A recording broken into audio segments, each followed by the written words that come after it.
शोधू करा हरिकथा तेथे अवचित्ता सापडेल। त्यावेळेस देवाने सांगितलं ज्या ठिकाणी माझे भक्त माझं गुणगान करतात माझे भक्त गाती जे जे माझे भक्त गाती जे जे माझे भक्त गाती जे जे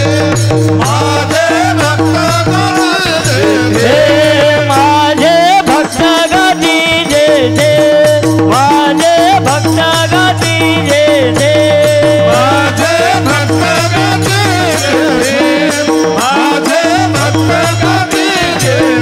माझे भक्त गाती जे जे नारदा में उभा जे जे माझे भक्त गाती जे जे नारदा में उभा जे जे नारदा में उभा जे जे माझे भक्त गाती जे जे माझे भक्त गाती जे जे माझे भक्त गाती जे जे माझे भक्त गाती जे जे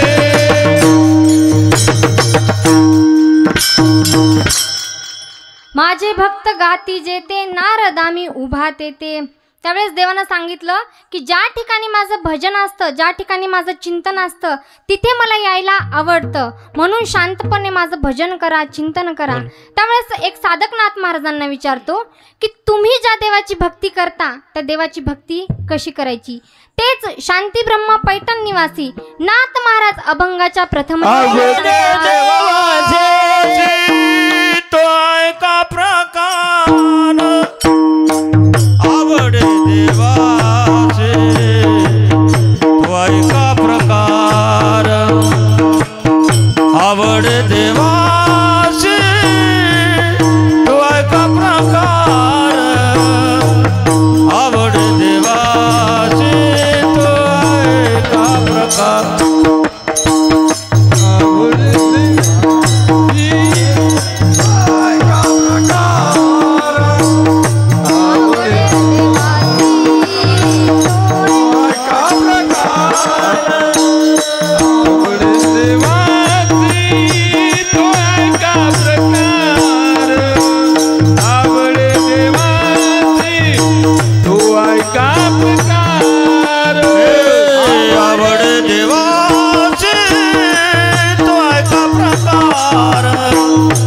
आवड देवाची तो ऐका प्रकार आवड देवा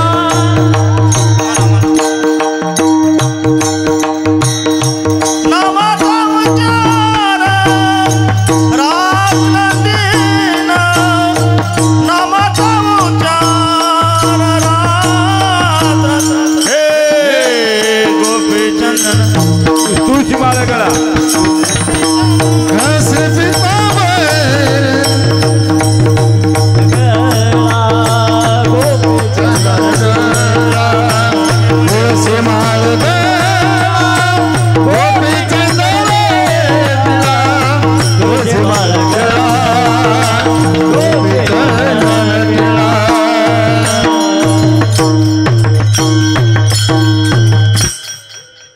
आवडे देवासी तो एका प्रकार नामाचा उच्चार रात्रंदिन।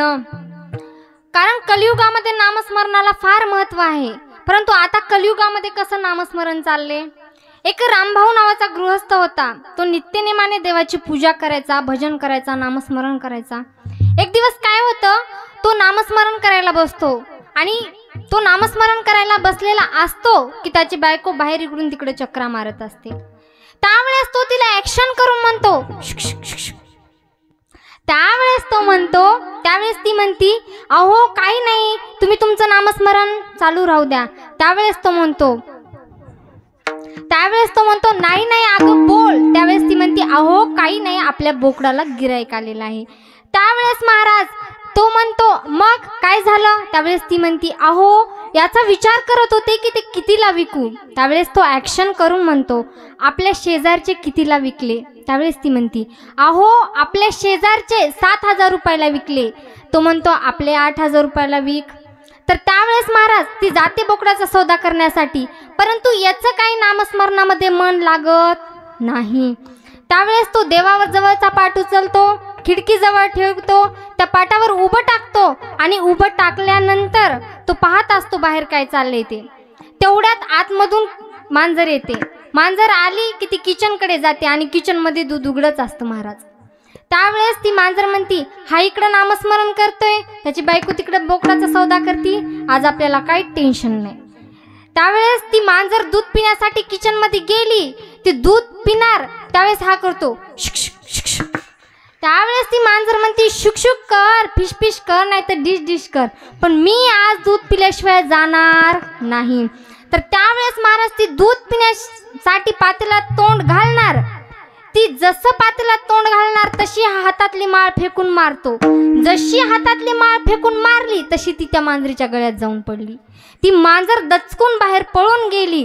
त्यावेळेस त्याची बायको म्हणते की आपले मालक तर आतमध्ये नामस्मरण करत होते, मग ही माळ मांजरीच्या गळ्यामध्ये कशी आली? म्हणजे आपलं नामस्मरण असं असतं महाराज. एक अजामिळ नावाचा ब्राह्मण होता. अजामिळ नावाच्या ब्राह्मणाने डाकूने जीवनामध्ये अनेक प्रकारचे पाप केले महाराज. फक्त तो मरायच्या टायमाला नारायण म्हणला. माझ्या भगवान परमात्म्याचे पार्षद आले महाराज त्याला. नाम तुझे रे, नाम तुझे रे, नाम तुझे रे नारायणा, नाम तुझे रे, नाम तुझे रे, नाम तुझे रे नारायणा, नाम तुझे रे. टाळी वाजवा, टाळी.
अजामिळ पापराशी नामे नीला वैकुंठासी. आपण मरायच्या टायमाला ज्याचं चिंतन केलं, ज्याच्यामध्ये वासना राहिली, पुढचा जन्म त्याचा प्राप्त होत असतो बाबा. आणि हे काय मी मनानं सांगत नाही, आमच्या नाथ महाराजांच्या हरिपाठामध्ये एक सुंदर प्रमाण आहे बघा. जन्म घेणे लागे वासनेच्या संगे, तेची झाले अंगे हरिरूप. ज्या मरायच्या टायमाला आपण ज्याचं चिंतन केलं, त्याच्यामध्ये आपली वासना राहते. आणि मरायच्या टायमाला आपल्या मुखामध्ये जर भगवंताचं नाव आलं तर आमचे तुकोबाराय सांगतात, अंतकाली ज्याच्या नाम आले मुखा, अंतकाली ज्याच्या नाम आले मुखा, तुका म्हणे सुखा पार नाही, तुका म्हणे सुखा पार नाही.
आले मुखा अंतकाळी ज्याच्या नाम आले मुखा तुका म्हणे सुखा पार नाही तुका म्हणे सुखा पार नाही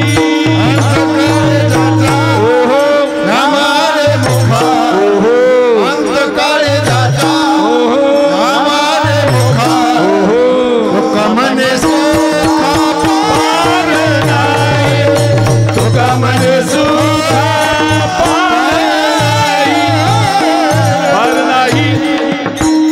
पार नाही अंतकाळी ज्याच्या नाम आले मुखा तुका म्हणे सुखा पार नाही. मरायच्या टायमाला तुमच्या मुखामध्ये जर देवाचं नाव आलं ना तर वैकुंठाची प्राप्ती आहे महाराज. कलियुगामध्ये नामस्मरणाशिवाय उपाय नाही. द्वापार युगामध्ये 12 पूजेला महत्त्व होते आणि त्रेतायुगामध्ये म्हणजे सत्ययुगामध्ये देवाची प्राप्ती येतार्थी थोडी थोडी थोडी कमी होत चालली होती. आणि आता आलंय, बोला झोपल्या की काय, आता आलंय कलियुग. व देवाला माहिती होतं की कलियुगामध्ये माझे भक्त कामधंद्यात फार बिझी असतील, त्यांना देवाचं नामस्मरण करायला अजिबात वेळ भेटणार नाही.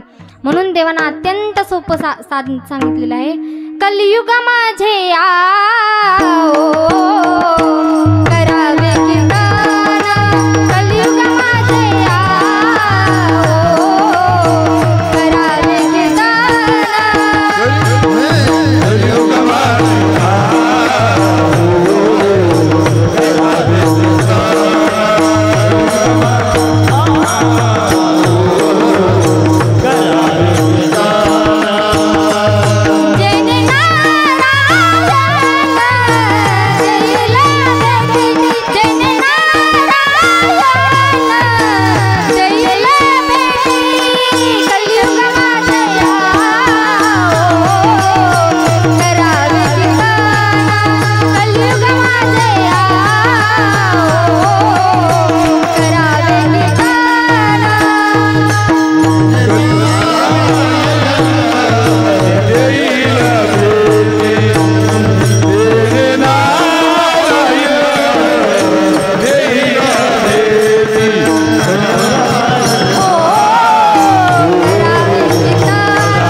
कलियुगा माझे करावे कीर्तन, जेने नारायण देईल भेटी. कलियुगामध्ये नामस्मरणाला फार महत्व आहे महाराज. माझी शबरी माता भिल्ल समाजाची होती. इतकी भक्ती केली की देवाला यावंच लागलं. शबरी माता मातंग ऋषींच्या आश्रमामध्ये लहानाची मोठी झाली महाराज. मातंग ऋषींचा अंतकाळ जवळ आला. मातंग ऋषी शबरी मातेला म्हणतात, शबरी आता मला फार दूरच्या प्रवासाला जायचं आहे, आता मी परत कधीच येणार नाही. त्यावेळेस शबरी माता म्हणतात, तुम्ही गेल्यानंतर या एवढ्या मोठ्या आश्रमामध्ये मी एकटीच काय करू. त्यावेळेस मातंग ऋषी म्हणतात, शबरी मी गेल्यानंतर या आश्रमामध्ये कुणीच येणार नाही. मी गेल्यानंतर या आश्रमामध्ये फक्त प्रभू श्री रामचंद्र येतील. तेव्हापासून शबरी माता प्रभू श्री रामचंद्रांची नामस्मरण करायच्या. सकाळी लवकर उठायच्या, बागेतून फुले तोडून आणायच्या, फळे तोडून आणायच्या व स्वतःच्या केसांनी रस्ता झाडायच्या. का तर माझ्या प्रभूंचे पाय खूप कोमल असतील, त्यांना काटा मोडू नये म्हणून स्वतःच्या केसाने रस्ता झाडायच्या आणि म्हणायच्या, जब मेरे राम मुझे काम आवन होगा, जब मेरे राम मुझे काम आवन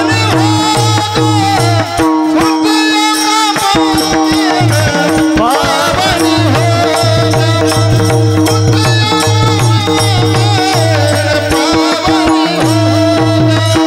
जब मेरे राम जी का जब मेरे राम जी का आवन होगा, शबरी का कुटिया बाबा पावन होगा, शबरी का कुटिया बाबा पावन होगा। आएंगे रघुराम अपने आसन पर बिठाऊंगी, मीठे मीठे मेरा तुम्हें हाथों से खिलाऊंगी।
जब मेरे राम जी का आवन होगा, शबरी के कुटियों का पावन होगा।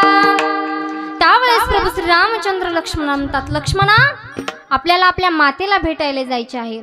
त्यावेळेस लक्ष्मणजी म्हणतात, सुमित्रा, कौशल्या, कैकेयी या 3 माता सोडता आपली 4थी माता कोणती? त्यावेळेस प्रभू श्री रामचंद्र म्हणतात, आपल्या ज्या मातेने आपली अनेक वर्ष आपलं नामस्मरण केलं, अनेक वर्ष आपली भक्ती केली, आपल्याला आपल्या त्या मातेला भेटायला जायचे आहे। त्यावेळेस प्रभू श्री रामचंद्र आणि लक्ष्मणजी शबरी मातेला भेटण्यासाठी जातात आणि तिथे गेल्यानंतर शबरीचं नामस्मरण चालूच असतं। टाळी वाजवायची सगळ्यांनी। श्रीराम जय राम जय जय राम, श्रीराम जय राम जय जय राम, राम जय राम, राम जय राम जय राम, श्रीराम जय राम जय जय राम, श्रीराम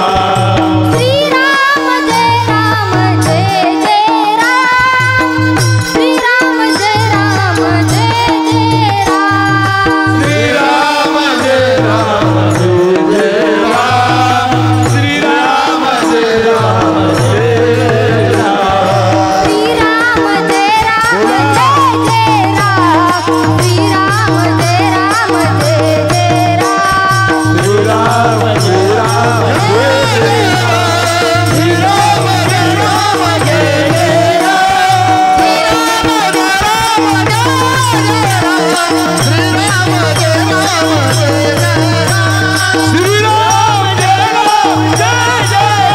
जय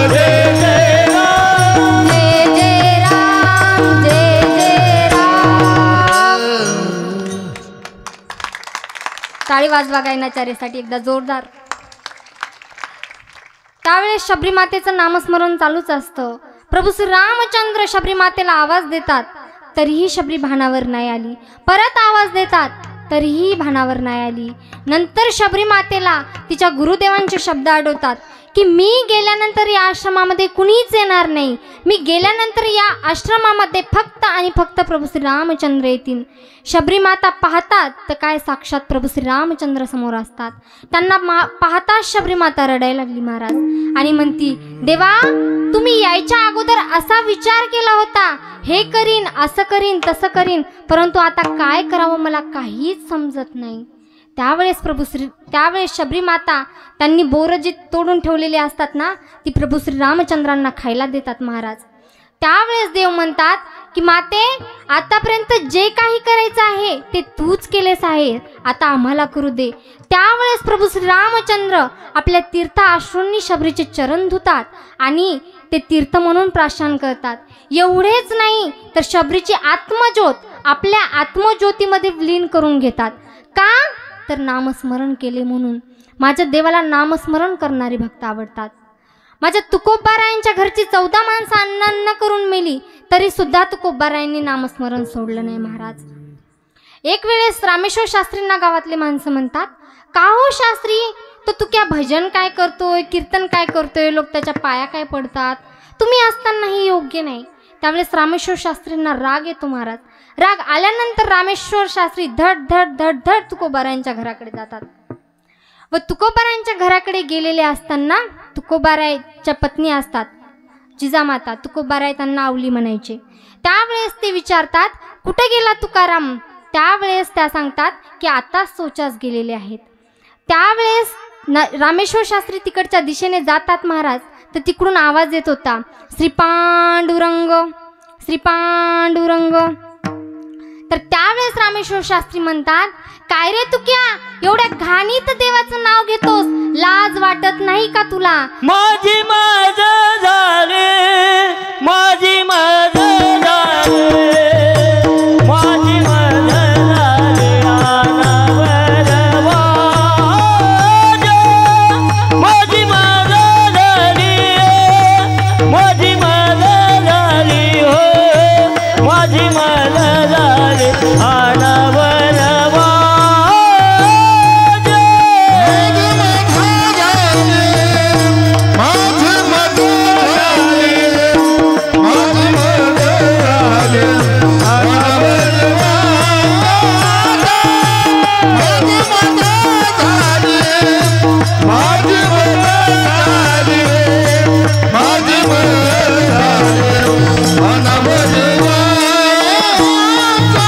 माझी माझ झाली हो, माझी माझ झाली हो, माझी माझ झाली अनावर वाजा. माझी माझ झाली, माझी माझ झाली, माझी माझ झाली अनावर वाजा.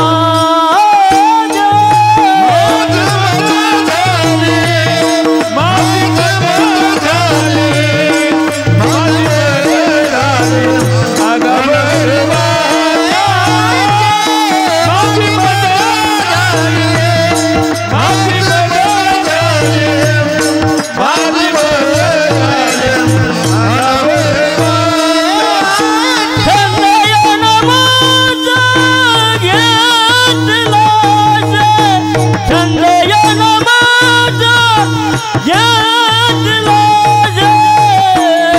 माझी माझ झाली, माझी माझ झाली, माझी माझ झाली अनावर वाज.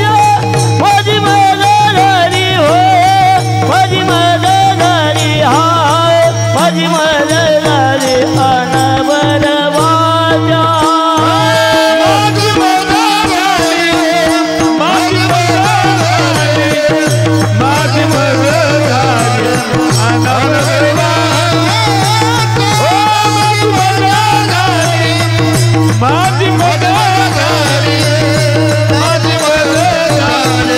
अनावर वाजा.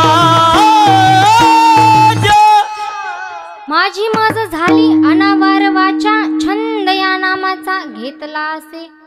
त्यावेळेस तुकोबाराय म्हणतात, शास्त्री मी घेत नाही हो, ही मला सवयच लागलेली आहे. त्यावेळेस रामेश्वर शास्त्री म्हणतात, थांब तुझी जीभच ओढून घेतो. त्यावेळेस रामेश्वर शास्त्री तुकोबारायांची जीभ ओढून घेतात, तरी सुद्धा आतून आवाज येत होता, विठ्ठल माझा माझा माझा माझा माझा, विठ्ठल माझा मी विठ्ठलाचा. विठ्ठल माझा माझा माझा माझा,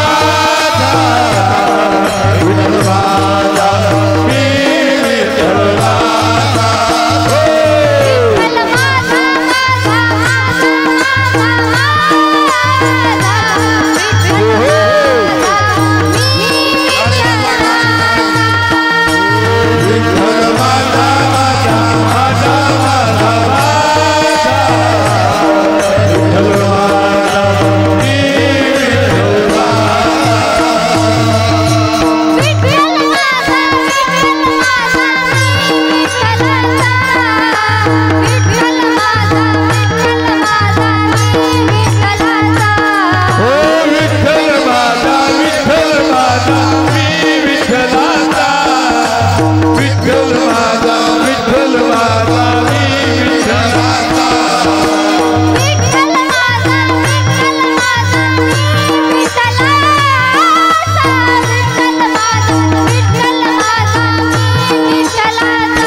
परत एकदा. तरी आतून आवाज येत होता, विठ्ठल माझा माझा मी विठ्ठलाचा. तर त्यावेळेस रामेश्वर शास्त्रींना कळालं की हा कुणी सामान्य पुरुष नाही, हा साक्षात विष्णूचाच अवतार दिसतोय. म्हणे रामेश्वर भट्ट तुका विष्णू नाही तुझ्या. तर त्यावेळेस महाराज रामेश्वर शास्त्री तुकोबारायण म्हणतात, तुकाराम महाराज माफ करा, मी तुम्हाला ओळखू शकलो नाही, क्षमा करा महाराज, क्षमा करा, क्षमा करा अपराध महाराज तुम्ही सिद्ध. त्यावेळेस तुकोबाराय म्हणतात, जाऊ दे शास्त्री, माणूस हा चुकीचाच पुतळा आहे, चुका ह्या माणसाकडूनच होत असतात. परंतु मी तुम्हाला सांगत होतो ना की मी घेत नाही, ही माझी अनावर वाचा आहे, माझी मज झाली अनावर वाचा, छंद या नामाचा घेतला से. किंवा तुकिता तुलनेसी ब्रह्म तुकासी आले, म्हणून रामेश्वरी चरणी मस्तक ठेविले, आरती तुकारामा. किंवा आणि अनुरेणू या तुकडा तुका आकाशा एवढा. तुकाराम तुकाराम नाम घेता कापे यम. यमाच्याही अंगाला कंप सुटायचा महाराज ज्यावेळेस तुकाराम महाराजाचं नाव घेतलं. त्यावेळेस तो साधक म्हणतो, महाराज मी आवडीने नामस्मरण करन, परंतु एवढ्यावर चालेल का. त्यावेळेस नाथ महाराज त्या साधकाला म्हणतात, एकदा का नामस्मरण करायला लागला की पवित्र अशी तुळशीची माळ गळ्यामध्ये घाल आणि कंपाळाला गोपीचंदन टिळा लाव. ते शांती ब्रह्म पैठण निवासी नाथ महाराज अभंगाच्या तुळशी माळ गळा गोपीचंदन टिळा, तुळशी माळ गळा गोपीचंदन टिळा.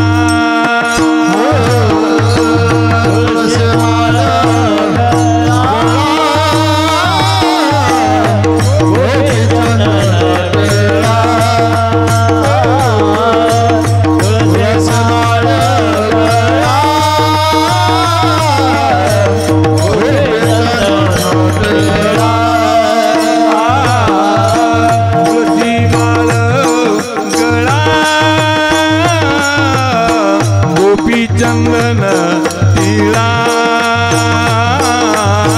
तुळशी माळ गळा गोपी चंदन टिळा.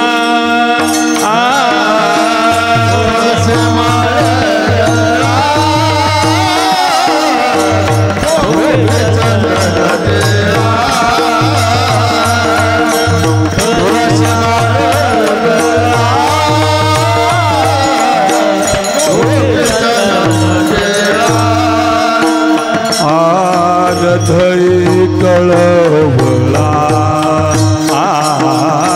हृदय कळवळा, वैष्णवाचा तुळशी माळ गळा गोपी चंदन टिळा, तुळशी माळ गळा गोपी चंदन